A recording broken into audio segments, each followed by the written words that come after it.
Varias veces Jesús enseñó por medio de parábolas. Ellas son narraciones cortas y simbólicas que expresan una verdad divina. Pero para interpretarlas correctamente debemos considerar o tener en cuenta que ellas, al ser simbólicas, no podemos interpretarlas literalmente, sino que debemos extraer de ellas el o los principios que tenían el propósito de enseñar. Pues el día de hoy queremos enfocarnos en una parábola que encontramos en el capítulo 19 del Evangelio de Lucas, que es conocida como la parábola de las 10 minas. Y el día de hoy quiero que consideremos la necesidad que tenemos de ajustar nuestras expectativas con respecto al reino de Cristo. Así que acompáñanos acá en un momento con Dios.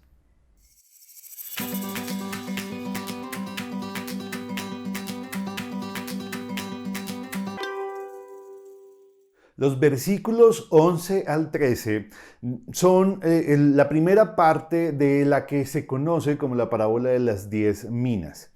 Y uno de los principios que aprendemos de esta parábola y en el que me quiero enfocar el día de hoy es que debemos considerar la realidad del reino de Jesús, del reino de Jesucristo. Jesús narró esta parábola cuando se acercaba al final de su ministerio en la tierra y se dirigía rumbo a Jerusalén, previo a su última Pascua, a su muerte y su resurrección también.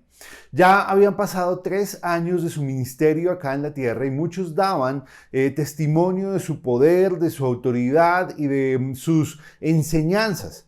Él había ganado para Dios un grupo de discípulos que creían que Él era el Hijo de Dios y el Salvador del mundo. Pero también había hallado mucha oposición de parte de los dirigentes religiosos y de un grupo de personas de la sociedad. Jesús comprendía muy bien la tensión que había en el ambiente debido a que el ánimo de las personas que caminaban junto a él era de mucha expectativa.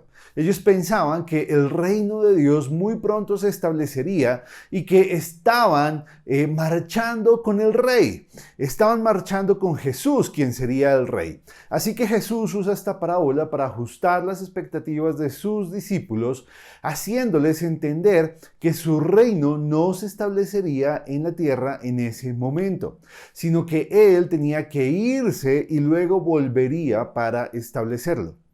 Para los discípulos no era fácil comprender esto porque no entendían que Jesús, antes de ser rey, debía cumplir con su llamado a ser el cordero sacrificado por nuestros pecados, por los pecados de ellos. Ellos no reconocían su necesidad de un cordero perfecto que pagara por sus pecados y en cambio sí anhelaban un rey, porque pensaban que su principal problema eran las políticas y abusos del Imperio Romano y no creían que pudieran ser libres aun cuando fueran esclavos de Roma. Porque la verdadera libertad es la del corazón y la del espíritu, que nos libra del poder más corrupto y cruel que existe, el del pecado y el de la muerte eterna. Pero aunque Jesús tuvo que morir, resucitar y ascender al cielo, creemos que Él volverá tal como lo hizo el noble de la parábola de las 10 minas.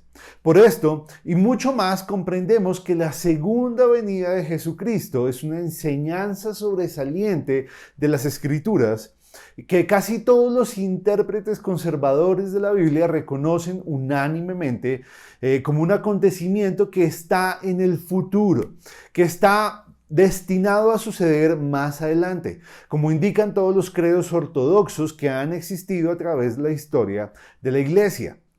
Y así como la primera venida de Cristo fue literal y se cumplió en la historia, pues también su segunda venida, que todavía es futura, se cumplirá en la misma forma literal como lo sucedió o como lo hizo en la primera vez.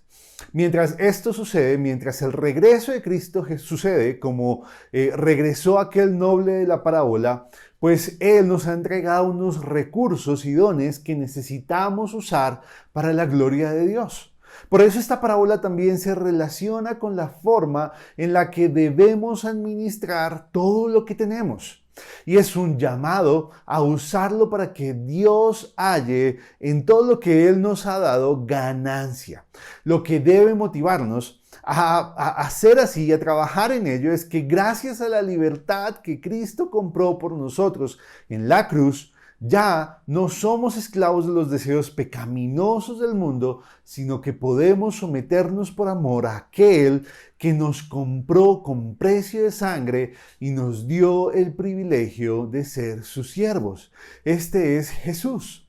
Así que nuestra actitud en medio de estos tiempos debe ser una actitud de expectativa frente a la llegada y al establecimiento del reino de Cristo en la tierra. Y debemos saber que no sabemos, o debemos vivir entendiendo que no sabemos cuándo sucederá, pero que puede ser en cualquier momento.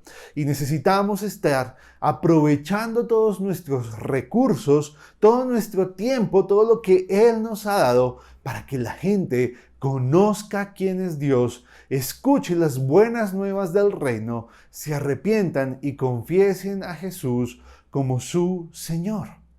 Así que, hermanos, que Dios nos ayude, que Dios nos bendiga para que podamos vivir deseando el establecimiento de su reino, pero también aprovechando al máximo cada recurso y oportunidad que Él nos brinda para que su nombre sea glorificado. Y si tú no eres creyente, no has creído en Cristo como tu Salvador personal, por favor aprovecha este tiempo para arrepentirte de tus pecados, reconciliarte con Dios y así puedas ser parte del reino de Jesús.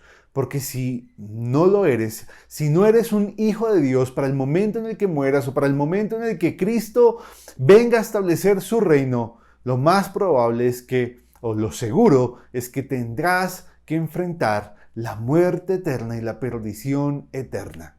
Así que, por favor, arrepiéntete.